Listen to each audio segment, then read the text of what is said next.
ವಿದ್ಯಾರ್ಥಿಗಳೇ, ಇಂದಿನ ತರಗತಿ ತಮಗೆಲ್ಲ ಸ್ವಾಗತ. ರಾಜ್ಯಶಾಸ್ತ್ರ ದ್ವಿತೀಯ PUC ವಿದ್ಯಾರ್ಥಿಗಳಿಗಾಗಿ ಭಾರತ ಪಕ್ಷ ಪದ್ಧತಿಯ ಸ್ವರೂಪವನ್ನು ವಿವರಿಸಿ. 5 ಮಾರ್ಕ್ಸ್ ಕೇಳ್ಬೋದು, 10 ಮಾರ್ಕ್ಸ್ ಕೇಳ್ಬೋದು. ಚೆನ್ನಾಗಿ ಅಭ್ಯಾಸ ಮಾಡಿ ಇಟ್ಕೊಂಡ್ರೆ ಇವೆಲ್ಲ ಮಾರ್ಕ್ಸ್ ನಿಂಬುಟ್ಟಲ್ಲಿರ್ತವೆ.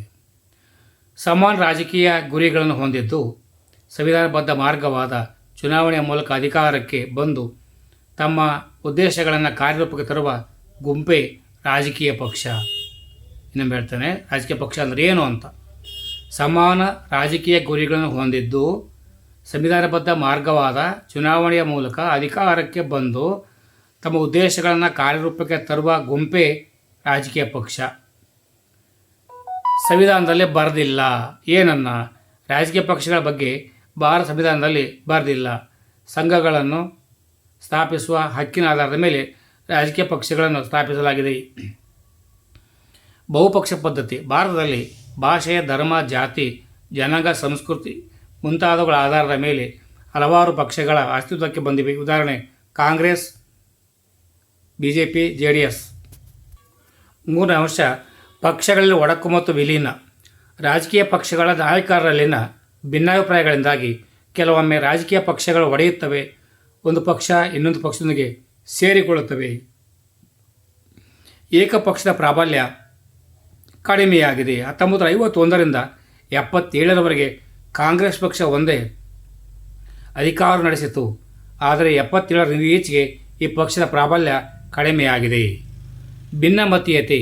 ರಾಜಕೀಯ ನಾಯಕರ ಸ್ವಾರ್ಥ ಹಾಗೂ ಭಿನ್ನಾಭಿಪ್ರಾಯಗಳಿಂದ ಸದಾ ಭಿನ್ನಮತೀಯ ಚಟುವಟಿಕೆಗಳು ನಡೆಯುತ್ತಿರುತ್ತವೆ. ಪಕ್ಷಾಂತರ ಪಿಡುಗು. ಒಂದು ಪಕ್ಷದಲ್ಲಿ ಗೆದ್ದು ಬಂದು ಆ ಪಕ್ಷದ ಶಾಸಕ ಸ್ಥಾನಕ್ಕೆ ರಾಜೀನಾಮೆ ನೀಡದೆ ಮತ್ತೊಂದು ಪಕ್ಷಕ್ಕೆ ಸೇರುವುದೇ ಪಕ್ಷಾಂತರ. ಹಣ ಮತ್ತು ಅಧಿಕಾರದಾಹದಿಂದಾಗಿ ರಾಜಕಾರಣಿಗಳು ಪಕ್ಷಾಂತರ ಮಾಡುತ್ತಿದ್ದಾರೆ. ತತ್ವಗಳಿಲ್ಲದ ರಾಜಕೀಯ ಪಕ್ಷಗಳು. ಚುನಾವಣೆಗೆ ಮೊದಲು ಒಬ್ಬರನ್ನು ಟೀಕಿಸುವ ರಾಜಕಾರಣಿಗಳು ಚುನಾವಣೆ ನಡೆದ ಫಲಿತಾಂಶ ಬಂದು ಯಾರಿಗೂ ಬಹುಮತ ಬರದಿದ್ದಾಗ ಅಪವಿತ್ರ ಮೈತ್ರಿ ಮಾಡಿಕೊಂಡು ಒಂದಾಗಿಬಿಡುತ್ತಾರೆ. ಪ್ರಾದೇಶಿಕ ಪಕ್ಷಗಳ ಪ್ರಾಬಲ್ಯ. ಇಂದು ಪ್ರಾದೇಶಿಕ ಪಕ್ಷಗಳು ರಾಷ್ಟ್ರೀಯ ಪಕ್ಷಗಳಿಗಿಂತ ಬಲಿಷ್ಠವಾಗಿವೆ. ನೆಲ, ಜಲ, ಭಾಷೆಗಳ ಆಧಾರದ ಮೇಲೆ ಪಕ್ಷಗಳನ್ನು ಸ್ಥಾಪಿಸಲಾಗುತ್ತದೆ. ಉದಾಹರಣೆ ಆಂಧ್ರಪ್ರದೇಶ, ತೆಲುಗುದೇಶಂ, ಕರ್ನಾಟಕ, JDS ಪಕ್ಷ. ನಾಯಕತ್ವ. ಇಂದು ನಾಯಕರನ್ನು ಮೆಚ್ಚಿಸಲು ರಾಜಕೀಯ ಪಕ್ಷಗಳನ್ನು ಕಟ್ಟಲಾಗುತ್ತದೆ. ಉದಾಹರಣೆ ತೆಲುಗುದೇಶಂ NTR, AIADMK MGR. ಧರ್ಮ ಮತ್ತು ಭಾಷೆಗಳ ಆಧಾರದ ಮೇಲೆ ಪಕ್ಷಗಳನ್ನು ಕಟ್ಟಲಾಗುತ್ತದೆ. ಉದಾಹರಣೆ DMK, BSP, ಶಿವಸೇನೆ. ಎಡ ಮತ್ತು ಬಲಪಂಥೀಯ ಪಕ್ಷಗಳು. ಕೆಲವು ಪಕ್ಷಗಳು ವೇಗವಾಗಿ ಬದಲಾವಣೆಯನ್ನು ಬಯಸಿದರೆ ಕೆಲವು ಪಕ್ಷಗಳು ನಿಧಾನವಾಗಿ ಬದಲಾವಣೆಯನ್ನು ಬಯಸಿದ. ಉದಾಹರಣೆ CPI ಮತ್ತು BJP. ಸಮ್ಮಿಶ್ರ ಸರ್ಕಾರ. ಸಮ್ಮಿಶ್ರ ಸರ್ಕಾರ ಚುನಾವಣೆಯಲ್ಲಿ ಯಾವುದೇ ರಾಜಕೀಯ ಪಕ್ಷಕ್ಕೆ ಸ್ಪಷ್ಟ ಬಹುಮತ ಬರದಿದ್ದಾಗ ಹಲವಾರು ರಾಜಕೀಯ ಪಕ್ಷಗಳು ಸೇರಿ ರಚಿಸುವ ಸರ್ಕಾರವೇ ಅಸ್ತಿತ್ವಕ್ಕೆ ಬರುತ್ತವೆ. ರಾಜಕೀಯ ಪಕ್ಷಗಳ ಕಾರ್ಯಗಳನ್ನು ವಿವರಿಸಿ. ಚುನಾವಣಾ ಪ್ರಣಾಳಿಕೆಗಳನ್ನು ಸಿದ್ಧಪಡಿಸುವುದು. ರಾಜಕೀಯ ಶಿಕ್ಷಣ. ಚುನಾವಣೆಗೆ ಸ್ಪರ್ಧಿಸುವುದು. ಸರ್ಕಾರ ರಚನೆ. ವಿರೋಧ ಪಕ್ಷ. ಸಾರ್ವಜನಿಕ ಅಭಿಪ್ರಾಯ.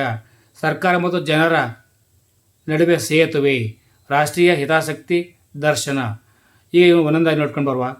ಚುನಾವಣಾ ಪ್ರಣಾಳಿಕೆಗಳನ್ನು ಸಿದ್ಧಪಡಿಸುವುದು. ರಾಜಕೀಯ ಪಕ್ಷಗಳು ತಮ್ಮ ಯೋಜನೆಗಳ ಹಾಗೂ ಆಶ್ವಾಸನೆಗಳನ್ನು ಪ್ರಣಾಳಿಕೆಯಲ್ಲಿ ತಿಳಿಸುತ್ತಾರೆ. ಅಧಿಕಾರಕ್ಕೆ ಬಂದ ಮೇಲೆ ಇದನ್ನು ಈಡೇರಿಸಬೇಕಾಗುತ್ತದೆ. ಅಭ್ಯರ್ಥಿಗಳ ಆಯ್ಕೆ. ಚುನಾವಣೆಗಳಲ್ಲಿ ಗೆಲ್ಲುವ ಸಾಮರ್ಥ್ಯ ಇರುವ ವ್ಯಕ್ತಿಯನ್ನು ಆಯ್ಕೆ ಮಾಡಿ ಚುನಾವಣೆ ಗೆಲ್ಲಿಸುವುದು. ರಾಜಕೀಯ ಶಿಕ್ಷಣ. ರಾಜಕೀಯ ಪಕ್ಷಗಳು ಚುನಾವಣೆ ಪ್ರಚಾರ ಮಾಡುವಾಗ ದೇಶದ ಸಮಸ್ಯೆಗಳು, ಅವುಗಳ ಪರಿಹಾರೋಪಾಯಗಳನ್ನು ಜನರ ಮುಂದಿಟ್ಟು ಜನರಲ್ಲಿ ರಾಜಕೀಯ ಪ್ರಜ್ಞೆ ಮೂಡಿಸುತ್ತವೆ. ಚುನಾವಣೆಗೆ ಸ್ಪರ್ಧಿಸುವುದು. ಗೆಲ್ಲುವ ಸಾಮರ್ಥ್ಯ ಇರುವ ವ್ಯಕ್ತಿಯನ್ನು ಆಯ್ಕೆ ಮಾಡಿ ಆಶ್ವಾಸನೆಗಳನ್ನು ನೀಡಿ ಚುನಾವಣೆಗೆ ಸ್ಪರ್ಧಿಸುತ್ತವೆ. ಸರ್ಕಾರ ರಚನೆ. ಚುನಾವಣೆಯಲ್ಲಿ ಗೆದ್ದ ನಂತರ ಸರ್ಕಾರವನ್ನು ರಚಿಸಿ ಜನರಿಗೆ ನೀಡಿದ್ದ ಆಶ್ವಾಸನೆಗಳನ್ನು ಈಡೇರಿಸಬೇಕು. ವಿರೋಧ ಪಕ್ಷ. ಚುನಾವಣೆಯಲ್ಲಿ ಅಲ್ಪ ಮತಗಳನ್ನು ಗಳಿಸಿ ಸೋತ ಪಕ್ಷವೇ ವಿರೋಧ ಪಕ್ಷ. ಇದು ಸರ್ಕಾರದ ತಪ್ಪುಗಳನ್ನು ಎತ್ತಿ ತೋರಿಸಿ ಜನರಲ್ಲಿ ಜಾಗೃತಿ ಮೂಡಿಸಬೇಕು. ಸಾರ್ವಜನಿಕ ಅಭಿಪ್ರಾಯ. ಸಾರ್ವಜನಿಕ ಅಭಿಪ್ರಾಯದ ಆಧಾರದ ಮೇರೆಗೆ ರಾಜಕೀಯ ಪಕ್ಷಗಳು ಕಾರ್ಯಕ್ರಮಗಳನ್ನು ರೂಪಿಸಿಕೊಳ್ಳಬೇಕು. ಸರ್ಕಾರ ಮತ್ತು ಜನರ ನಡುವೆ ಸೇತುವೆ. ಸರ್ಕಾರದ ಕಾರ್ಯಕ್ರಮಗಳನ್ನು ಜನರ ಸಮಸ್ಯೆಗಳನ್ನು ಸರ್ಕಾರಕ್ಕೆ ತಿಳಿಸಬೇಕು. ರಾಷ್ಟ್ರೀಯ ಹಿತಾಸಕ್ತಿಯ ದರ್ಶನ. ವೈಯಕ್ತಿಕ ಹಿತಾಸಕ್ತಿಗೆ ಬದಲಾಗಿ ದೇಶದ ಹಿತಾಸಕ್ತಿಯ ಕಡೆಗೆ ಗಮನ ನೀಡಿ ದೇಶಕ್ಕೆ ಗಂಡಾಂತರ ಬಂದಾಗ ಐಕ್ಯತೆಯನ್ನು ಕಾಪಾಡಬೇಕು. ಪಕ್ಷಾಂತರ ನಿಷೇಧ ಕಾಯ್ದೆಯ ಬಗ್ಗೆ ಬರೆಯಿರಿ. 1985 ಏಪ್ರಿಲ್ 1ರಂದು ಪಕ್ಷಾಂತರ ನಿಷೇಧ ಕಾಯ್ದೆ ಜಾರಿಗೆ ಬಂದಿತು. ಭಾರತದ ಪ್ರಧಾನಮಂತ್ರಿಯಾಗಿದ್ದ ಶ್ರೀಯುತ ರಾಜೀವ್ ಗಾಂಧೀಜಿಯವರು ಈ ಕಾಯ್ದೆಯನ್ನು ಜಾರಿಗೆ ತಂದರು. ಪಕ್ಷಾಂತರವನ್ನು ತಡೆಗಟ್ಟಲು ಜಾರಿಗೆ ಬಂದ ಕಾಯ್ದೆಯೇ ಪಕ್ಷಾಂತರ ನಿಷೇಧ ಕಾಯ್ದೆ.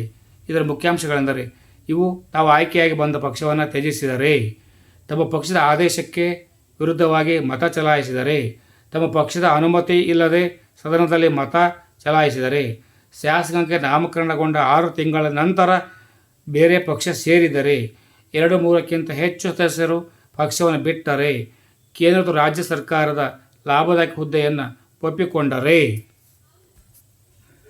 ಚುನಾವಣೆ ಆಯ್ಕೆಯಾದ ನಂತರ ಬೇರೆ ಪಕ್ಷವನ್ನು ಸೇರಿದರೆ ಈ ಮೇಲ್ಕಂಡ ಅಂಶಗಳು ಪಕ್ಷಾಂತರ ಎಂದು ಪರಿಗಣಿಸಲಾಗುತ್ತದೆ. ಸಭಾಪತಿ ಅಥವಾ ಸ್ಪೀಕರ್ ಇಂತಹ ಸದಸ್ಯರನ್ನು ಅನರ್ಹಗೊಳಿಸುತ್ತಾರೆ. ಒಂದು ಪಕ್ಷ ಮತ್ತೊಂದು ಪಕ್ಷಕ್ಕೆ ಸೇರಿದರೆ ಅದು ಪಕ್ಷಾಂತರವಲ್ಲ. ಸ್ಪೀಕರ್ ಅಥವಾ ಸಭಾಪತಿ ತಾವು ಗೆದ್ದು ಬಂದ ಪಕ್ಷಕ್ಕೆ ವಿರುದ್ಧವಾಗಿ ಮತ ಚಲಾಯಿಸಿದರೆ ಅದು ಪಕ್ಷಾಂತರ ಅಲ್ಲ. ಶಾಸಕ ಸ್ಥಾನ ಕಳೆದುಕೊಂಡವರು ಉನ್ನತ ನ್ಯಾಯಾಲಯದಲ್ಲಿ ಹೋರಾಟ ನಡೆಸಬಹುದು. ಧನ್ಯವಾದಗಳು. ಮುಂದಿನ ವಿಷಯದಾಗ ಮತ್ತೆ ಬರಲಿದ್ದೇನೆ. ಸರ್ವರಿಗೂ ಶುಭವಾಗಲಿ. ಜೈ ಹಿಂದ್, ಜೈ ಕರ್ನಾಟಕ, ಜೈ ಭಾರತ್ ಮಾತೆ. ಸರ್ವೇ ಜನೋ ಸುಖಿನೋ ಭವಂತು.